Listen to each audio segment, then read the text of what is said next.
길을 걷다가 넘어졌습니다. 사실 뛰다가 넘어졌는데 운동한 뒤에 점심 먹고 밖으로 나와서 비가 억수같이 쏟아지는 걸 보고 이거는 점점 빼며 걷기에는 너무 비가 심하게 온다 싶어서 뛰었어요.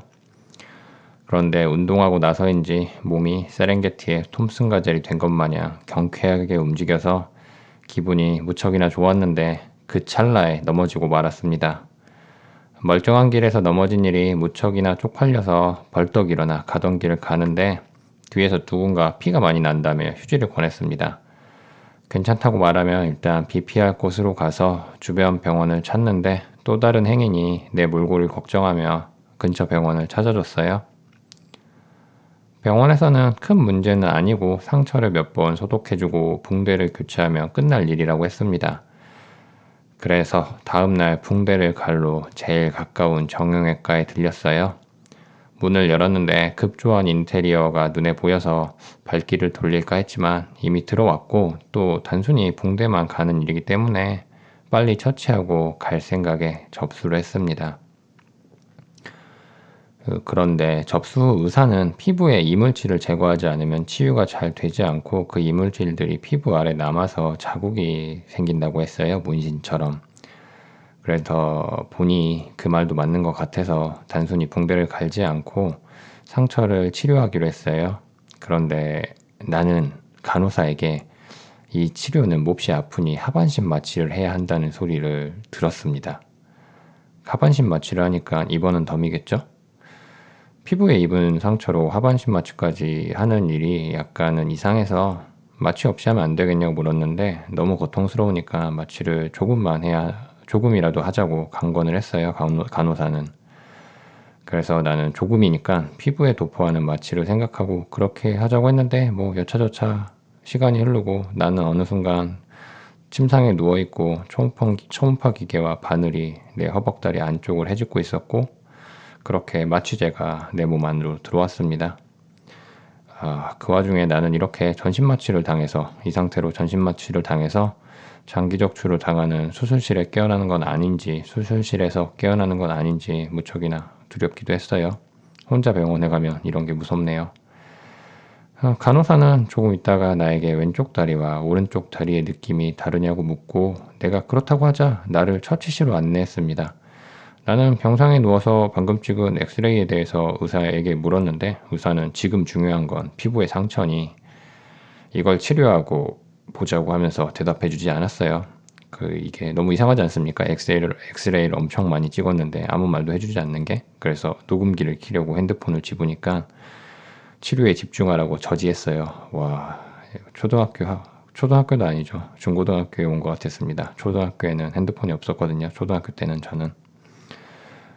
그리고 무릎에 입은 상처를 손봤어요. 칼로 뭔가 긁어내는 느낌이 났고 엄청 아파서 마취 아니었으면 정말 아파서 못했을 거라는 생각도 했습니다. 그런데 하나 우스운 건 이 팔과 다리에 상처가 났어요. 저는 다리만 아니라. 그런데 엑스레이 결과보다 중요했던 이 상처 치료를 무릎만 했다는 겁니다. 의사는 이미 다리에 마취를 한 번 해서 팔은 할 수 없다고 했어요. 마취를. 그러니까 팔에 마취를 하고 내일 또 치료하자고 한 거죠.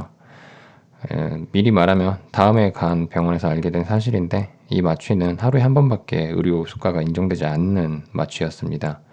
그리고 굳이 이 마취를 안 해도 처치할 수 있었어요. 또 깁스를 해야 된다고 했습니다. 무릎을 치료하고. 이제는 더 이상 받아들이기 어려웠죠. 그래서 안 한다고 하니까 그러면 깁스를 안 하면 자기는 치료를 안 해준다고 했어요.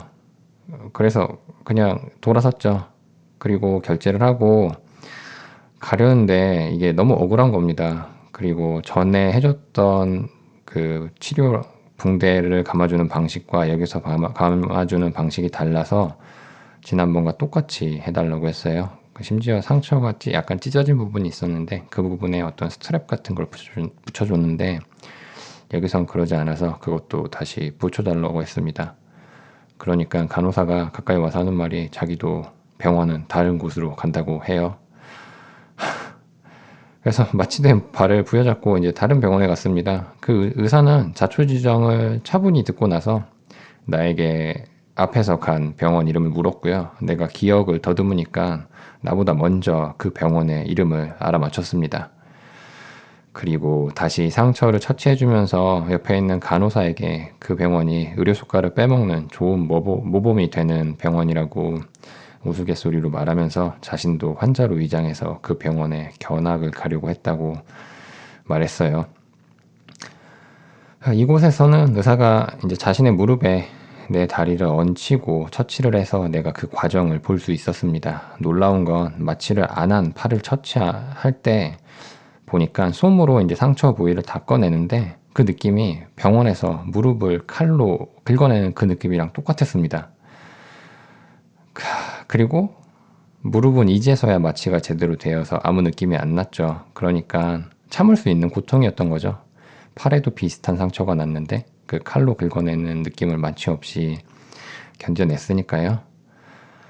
여튼 치료를 끝내고 이제 밥을 먹을 즈음이 돼서야 강제로 마취를 당한 후에 장기를 적출당할지도 몰랐던 이상한 병원에서의 공포가 누그러들었습니다.